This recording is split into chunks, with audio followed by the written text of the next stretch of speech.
سارم بنی صاحب نے میڈیا سے گفتگو کے دوران اس بات کو ایکسیپٹ کر لیا کہ جناب ان کے ٹرسٹ کے اندر ایگزیکٹلی ہو کیا رہا تھا، لیکن انہوں نے کہا کہ جناب میں تو ٹرسٹ کا مالک ہوں، مجھے نہیں پتا کہ ٹرسٹ کے اندر کیا ہو رہا تھا۔ اگر کسی بچے کو لاوارث ڈکلیئر کیا گیا اور وہ بچہ لاوارث نہیں تھا تو اس میں میرا کیا قصور ہے؟ میں آپ کو ان کی ایک ویڈیو دکھاتا ہوں، اس ویڈیو کے اندر وہ اپنے اوپر لگنے والے الزامات کو ایکسیپٹ کر رہے ہیں، لیکن اپنے آپ کو اس لیے معصوم قرار دینے کی کوشش کر رہے ہیں کہ مجھے نہیں پتا تھا۔ یعنی ایک طریقے سے انہوں نے یہ تمام باتیں قبول کر لیں کہ ان کے ٹرسٹ کے اندر بچوں کو نہ صرف خریدا جا رہا تھا بلکہ بیرون ملک سیل بھی کیا جا رہا تھا، لیکن انہوں نے کہا کہ میں تو بچوں کے مستقبل کے لیے کام کر رہا تھا، میرا قصور یہ ہے کہ میں اس ٹرسٹ کا سربراہ ہوں، میں بچوں کی زندگی بچانا چاہتا ہوں، میرا کہیں پر سگنیچر نہیں ہے، اگر غلطی سے کہیں بچی پر بسم اللہ الرحمن الرحیم، السلام علیکم، آپ سبھی کو خوش آمدید۔ میں ہوں سلمان مرزا اور آپ دیکھ رہے ہیں میرا یوٹیوب چینل اور Facebook page sum up with Salman Mirza. جناب ویڈیو کے آغاز میں تہہ دل سے آپ سبھی کا شکریہ، کیونکہ یہ ویڈیو دیکھنے کے لیے آپ نے اپنا قیمتی وقت نکالا ہے، اس دعا کے ساتھ کہ آپ جہاں ہوں خیر و عافیت سے ہوں، صحت مند ہوں اور تندرست ہوں۔ جناب سارم بنی صاحب کو عدالت کے اندر پیش کیا گیا، عدالت نے ان سے کچھ سوالات کیے اور جو جواب سارم بنی صاحب نے دیا، عدالت نے بھی اس پر حیرانگی کا اظہار کیا کہ ایسے کیسے ہو سکتا ہے کہ آپ کے ٹرسٹ کے اندر یہ تمام چیزیں چل رہی تھیں اور آپ یہ بیان دیں کہ جناب مجھے اس بارے میں کچھ پتہ ہی نہیں۔ لیکن خیر عدالت کے اندر جو کارروائی ہوئی وہ تو میں نے آپ کو اپنی پچھلی ویڈیو کے اندر بتا دیا، لیکن عدالت کے باہر سارم بنی صاحب کو کچھ میڈیا نمائندگان نے پکڑ لیا۔ اچھا، سارم بنی صاحب اور میڈیا کا تعلق ایسا تو نہیں ہے کہ پہلی بار ان کا یہ آمنا سامنا ہوا ہے۔ سارم بنی صاحب مختلف ٹی وی شوز میں آتے ہیں، مارننگ شوز میں آتے ہیں، عید شوز کے اندر آتے ہیں، وہ مختلف ٹی وی چینلز پر گفتگو کرتے رہتے ہیں، اور ان سے جب یہ سوال کیا گیا ان کے وکلا کی موجودگی میں، یعنی اس سائڈ بھی ان کے وکلا موجود تھے، ادھر بھی ان کے وکلا موجود تھے، یہ ویڈیو میں انسٹاگرام پر لگا دوں گا، آپ وہاں پر جا کے ضرور دیکھ لیجیے گا اسٹوری پر، اور اگر آپ مجھ سے مانگیں گے تو یہ ویڈیو میں آپ کو دے بھی دوں گا۔ سارم بنی صاحب ایک ایسی بات کہہ گئے، یقین جانیے یہ بات ان کا ایک طریقے سے اعتراف جرم ہے۔ جس طرح کے ایلیگیشنز، جس طرح کے الزامات سارم بنی صاحب پر لگے، انہوں نے اپنے ہی ٹرسٹ کے بارے میں کچھ اس طرح کی بات کہہ دی کہ لوگ کہنے لگے کہ جناب آپ کے ٹرسٹ کے اندر یہ تمام چیزیں ہو رہی تھی اور آپ کو نہیں پتہ چل رہا تھا۔ سوال کیا گیا رپورٹر کی جانب سے، جناب آپ پر بڑے سنگین قسم کے الزامات لگ رہے ہیں، آپ پر بچیوں کی اسمگلنگ کا الزام لگایا جا رہا ہے۔ حیا فاطمہ نامی ایک بچی کی بات کی جا رہی کہ جناب اس بچی کی والدہ نے کسی عورت کو بیچا، اس عورت نے کسی اور کو بیچا، پھر یہ آپ کے ٹرسٹ کے اندر آئی اور اس کے بعد اس کو آپ نے $3000 کے عوض امریکہ میں فروخت کر دیا۔ تو سارم بنی صاحب یہ کہتے ہیں کہ جناب میرا قصور صرف اتنا ہے کہ میں بچوں کی زندگیاں بنا رہا تھا، میرا قصور یہ ہے کہ میں اس ٹرسٹ کا سربراہ تھا، میرے ٹرسٹ کے اندر کیا ہو رہا تھا اس بارے میں مجھے نہیں پتا۔ ہو سکتا ہے اس بچی کو کسی نے آرفن لکھ دیا ہو، یعنی یتیم لکھ دیا ہو، حالانکہ وہ بچی یتیم نہیں ہو۔ اب آپ سوچئے، اسی چیز کا تو کیس بنا ہوا ہے، اسی سارے معاملے کا تو کیس بنا ہوا ہے۔ جن بچیوں کو یتیم کے نام پر ظاہر کیا جا رہا ہے فیملی کورٹ کے اندر، وہ بچیاں یتیم نہیں ہیں، ان کی خرید کی گئی پہلے، اس کے بعد اس کو فروخت کیا گیا۔ یہی تمام چیزوں کا تو کیس چل رہا ہے۔ میں آپ کو ایک دو چیزیں اور بتاتا ہوں بڑی دلچسپ، اور جب سے میں اس کیس کو کور کر رہا ہوں، میں روزانہ کی بنیاد پر اس پر ویڈیو بنا رہا ہوں، آپ یقین جانیے اتنے متاثرین مجھ سے رابطہ کرتے ہیں، میرے پاس انسٹاگرام پر بے تحاشا میسیجز آتے ہیں، تصویریں آتے ہیں، لوگ کہتے ہیں کہ جناب وہاں پر جو بچیاں ہیں ان کو بچانے کے لیے اپنا کردار ادا کیجیے۔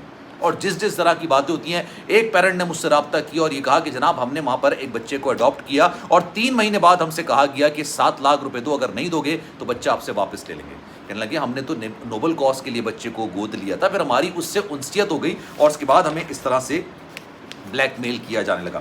اب بیسکلی اس سارے معاملے کا کیس ہے کیا، میں آپ کو پوری ڈیٹیل میں بتاتا ہوں کیونکہ میرے پاس کچھ بچوں کے نام ہیں۔ اچھا، جو حیا نامی بچی ہے، حیا ناصر اس کا نام ہے، میں نے حیا فاطمہ کہہ دیا تھا۔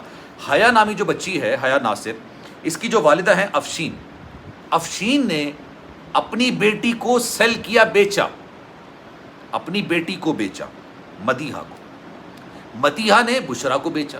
یہ بیٹی گھومتی گھماتی ٹرسٹ میں آ گئی، جس کے بارے میں جب فیملی کورٹ میں لے جایا گیا، کیونکہ فیملی کورٹ سے آپ پرمیشن لیتے ہیں کہ یہ بچہ ہے، اس کا کوئی والی وارث نہیں ہے، یہ لاوارث ہے، ہم اس کی کفالت کرنا چاہتے ہیں، ہم اس کو ٹرسٹ میں لینا چاہتے ہیں۔ تو جج صاحب یا عدالت پوچھتی ہے کہ اس بچے کے والدین ہیں، تو ظاہر سی بات ہے اگر اس کے والدین نہیں ہوتے تو یہ کہا جاتا ہے کہ یہ لاوارث بچی ہے۔ اس کے والدین موجود تھے، اس کے باوجود اس کو لاوارث ڈکلیئر کر دیا۔ اب سارم بنی صاحب سے جب رپورٹر نے یہ سوال کیا تو وہ کہتے ہیں کہ جناب مجھے نہیں پتا میرے ٹرسٹ میں کیا ہو رہا ہے، میرا کہیں سگنیچر موجود نہیں ہے، مجھے تو نہیں پتا کہ میرے ٹرسٹ کے اندر لوگ کیا کر رہے ہیں، ہو سکتا ہے کسی سے کوئی غلطی ہو گئی ہو۔ آپ سوچ سکتے ہیں یہ کتنا سنگین بیان ہو سکتا ہے ان کے خلاف جو انہوں نے خود یہ بیان دیا۔ سارم بنی صاحب پر کیس تو یہی ہے نا۔ اچھا مجھے ایک بات بتائیے، دنیا میں اللہ نہ کرے کسی بس کے ساتھ حادثہ ہوتا ہے، کراچی میں بھی، پاکستان کے اندر یہ سارے معاملات، بس کے ڈرائیور کو گرفتار کیا جاتا ہے، ساتھ ساتھ بس کے مالک کو بھی گرفتار کیا جاتا ہے۔ آپ اس ٹرسٹ کے اونر ہیں, آپ کو یہ نہیں پتا کہ آپ کے ٹرسٹ کے اندر بچی کو خرید کر کے فروخت کیا جا رہا ہے. اٹس لائک اے بزنس, یہ کاروبار ہو رہا ہے. آپ سوچیے اس بات کو, اندازہ لگائیے. انہوں نے کہا کہ میں تو بچوں کی زندگیاں بنا رہا تھا, بچوں کے ماں باپ سے بچوں کو لینا, بھلے وہ بیچنے کے لیے آئے ہیں, آپ نے ان کی کمپلین کرنی چاہیے, آپ کو ان کو پولیس کو بتانا چاہیے کہ جناب یہ دیکھیں اپنے بچوں کو بیچ رہے ہیں. یہ تو انہوں نے کاروبار بنا لیا, دھندا بنا لیا ہے. لیکن آپ نے ان بچوں کو لیا, بھلے آپ نے نہیں لیا, آپ کے ٹرسٹ کے لوگوں نے لیا, کیونکہ کچھ چیزیں ایسی بھی. میں آپ کو بڑی دلچسپ بات بتاتا ہوں. جنت اور فاطمہ یہ دو بہنیں, ابھی یہ بھی سٹوری نکل کر آئی ہے. جنت اور فاطمہ یہ دو بہنیں ہیں.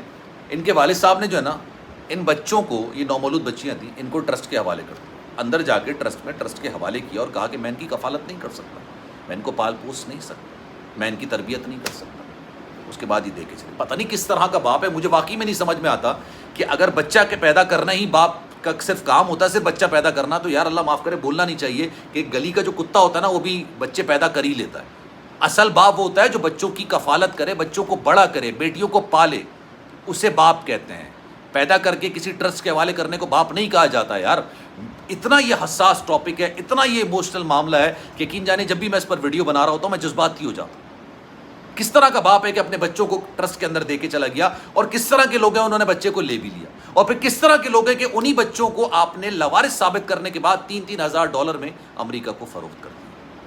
یہ میں الزام نہیں لگا رہا ہوں, یہ الزامات ان پر لگے ہیں, یہ میں الزام نہیں لگا رہا ہوں, میں آپ کو وہ بتا رہا ہوں جو الزامات ان پر لگے ہیں. اور جب سے میں نے ویڈیو بنانی شروع کیا, اب یہ دیکھیے, میں ظاہر سی بات ہے نام صیغہ راز میں رکھنا چاہیے جو بھی بات کر رہے ہیں. اتنے لوگوں نے بتایا کہ یہاں پر یہ ہو رہا ہے, یہاں پر یہ ہو رہا ہے, ہم ٹرسٹ پہ لینے گئے, ہم سے سیدھے منہ بات نہیں کی گئی, ہم سے اتنا پیسہ مانگے گیا, ہم سے. آپ ٹرسٹ کے مالک ہیں نا, تو آپ کو پتہ ہونا چاہیے نا کہ آپ کے نیچے جو لوگ کام کر رہے ہیں وہ کس طرح سے کام کر رہے ہیں, آپ کے ٹرسٹ کے اندر کیا ہو رہا ہے. اللہ معاف کرے, اللہ معاف کرے, اگر کسی بچے کے ساتھ وہاں پر ٹرسٹ کے اندر زیادتی ہو جاتی تو اس کی ذمہ داری سارے مرنی صاحب نہیں لیتے.